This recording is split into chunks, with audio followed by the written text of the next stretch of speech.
What's a good word, everybody? Tiger727 back with a quick video here on a card that I picked up recently. About a month ago, I actually saw this online or on eBay, and for the price, I could not pass it up. As you can see, it's a 1912 Recruit Little Cigars T207 George Mullin. The description there is no D on the cap, as you can tell. It's got the very vintage Old English D on his chest there on his jersey. But again, like I said, for the price, I could not pass this up. Yeah, it has the large ding in the top. And I kind of hemmed and hawed for about a second when I saw it. I was like, you know what? It's 110 years old. And, you know, for something that old, or 110, 112 years old, how can you pass it up? So I was waiting for something to happen. Waited for a couple days. I watched it, and the guy sent me an offer, and so I accepted the offer, obviously, and picked it up. And I first heard about George Mullin when I was reading this book that I got for Christmas many years ago, and I read bits and pieces here and there. I like to buy a lot of books, baseball books, but I have a poor habit of actually reading those books, at least on a regular basis. And I don't know if I'll be able to fit this in, so let me move this card quickly. See if I can show you this book. And it's called The Perfect Season, How the Detroit Tigers Go to 162-0 and Sweep their way to the World Series champion. Matthew Wentworth is the author. He actually did autograph it too. Yes, it is an autograph version.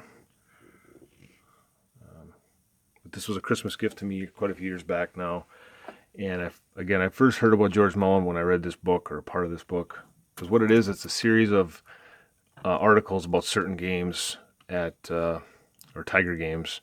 And this specific one was opening day for the brand new stadium when it was actually called Navin Field, which most of us today know as Old Tiger Stadium. It was Navin Field, Ebbets Field.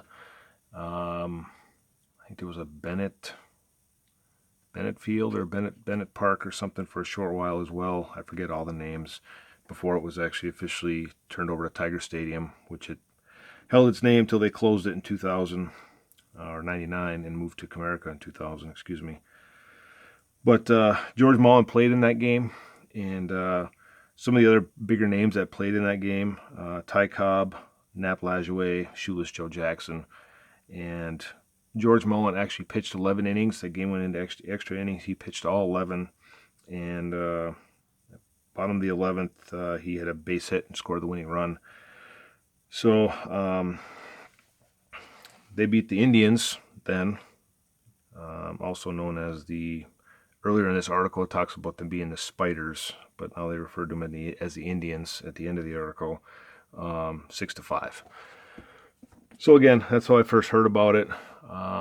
Again, it's just a bunch of articles. Oh, and then actually, and I forgot to show you, at the end of each article, this is a different article. It's kind of hard to read because they're copies from newspapers, but it shows all the box score for that specific game. So slowly but surely, I've been working my way through this book, and when I say slowly, I mean very slowly. So, but that's all I got. We'll talk to you later.